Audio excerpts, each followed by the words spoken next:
ভারত মহাসাগরে অবস্থিত যুক্তরাষ্ট্রের যৌথ সামরিক ঘাঁটি দিয়াগো গার্সিয়া লক্ষ্য করে দুটি মাঝারি পাল্লার ব্যালিস্টিক ক্ষেপণাস্ত্র ছুড়েছে ইরান। তবে কোনোটি লক্ষ্যভেদ করতে পারেনি।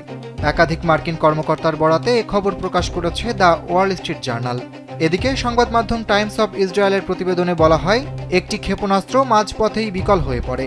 অপরটি প্রতিহত করতে যুক্তরাষ্ট্রের একটি যুদ্ধজাহাজ থেকে SM-3 ইন্টারসেপ্টর নিক্ষেপ করা হয়।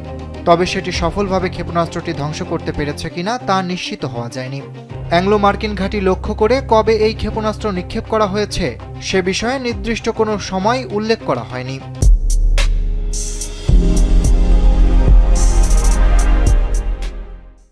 এ বিষয়ে তাৎক্ষণিকভাবে কোনো মন্তব্য করেনি হোয়াইট হাউস, ওয়াশিংটনে ব্রিটিশ দূতাবাস কিংবা যুক্তরাজ্যের প্রতিরক্ষা মন্ত্রণালয়।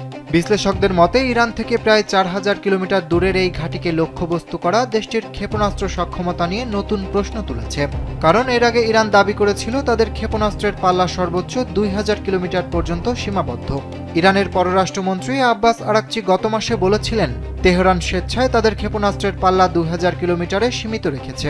তবে সাম্প্রতিক এই ঘটনার পর সেই দাবি নিয়ে নতুন করে সন্দেহ দেখা দিয়েছে।